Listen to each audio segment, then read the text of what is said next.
Welcome back. The UAE's financial markets are closed today. Trading will resume on Sunday. So now let's take a look at the various currencies followed by the price of oil and commodities.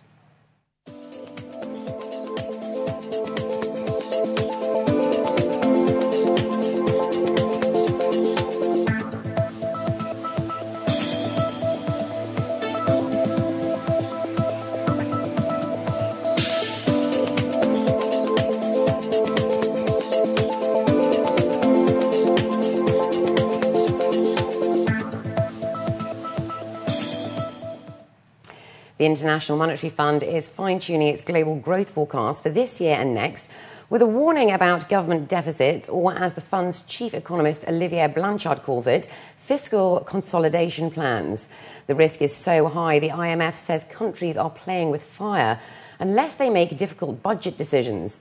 Greece is grappling with those decisions now, but despite that uncertainty and the risk of contagion, the IMF raised its European growth forecast for 2011 while holding steady on 2012. That's in contrast to the US growth forecasts for this year and next were downwardly revised. There was another for emerging economies. Inflation is increasing beyond what can be explained by commodity and food prices, credit growth rates, and some asset prices that are starting to look high relative to historical standards. All in all, the IMF says the global economic recovery continues, but the number of challenges is growing as well. Many countries, including the United States, are yet to put in place a convincing medium-term fiscal consolidation plan. Such a lack of adjustment leads markets to worry. Worries lead to higher risk premia, increasing the cost of borrowing not only for the sovereigns, but also for private borrowers. Or they force countries into precipitated fiscal adjustments, leading also to sharp decreases in demand. And in both cases, growth can be derailed, and that's the risk that we face looking forward. Chinese President Hu Jintao at the St. Petersburg International Economic Forum said that China would like to make joint efforts with other countries to address major world economic challenges. Hu stated that the world economy was recovering slowly with a weak foundation and many uncertainties. But he said that China was willing to actively discuss and solve the major issues in global economic development and meet the challenges together with other countries.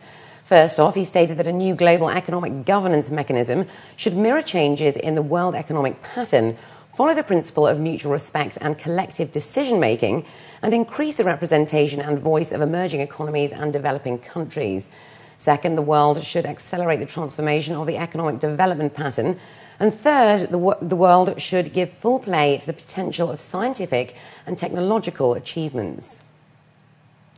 Italian fashion house Prada cut the final price of its IPO by almost a fifth, raising $2.1 billion as investors balked at a rich valuation and weak global markets.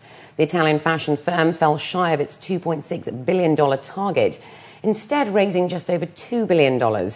On Thursday, it cut the share price of its initial public offering by almost a fifth after receiving a cool reception from investors.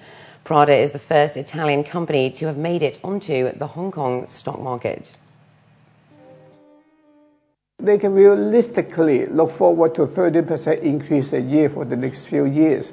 They have 319 stores right now, and they plan to open 80 stores a year. So I think with the burgeoning middle class in China and in Asia, especially with the wealth effect in China. The Dow and S&P 500 rose on Friday after France and Germany outlined an agreement to aid debt-burdened Greece, but analysts said a recent bearish trend may not be over. France and Germany said they would ask banks holding Greek debt to voluntarily shoulder some of the burden. The S&P Financial Index was up 0.9% for the day, but is down about 7% since the start of the year. The Dow Jones Industrial Average rose 0.36% to end at 12,004. The SPX gained 0.30% to 1,271, but the Nasdaq Composite Index fell 0.28% to 2,616. For the week, the Dow was up 0.4% and the S&P 500 was up just 0.04%, with both snapping 6 weeks of losses. The Nasdaq, however, ended the week down 1%. The day's volume was active, with about 8.29 billion shares traded on the New York Stock Exchange. NYSE, Amex and Nasdaq were all above the daily average of 7.58 billion. And up next, we've got the day's sports news, so stay with us.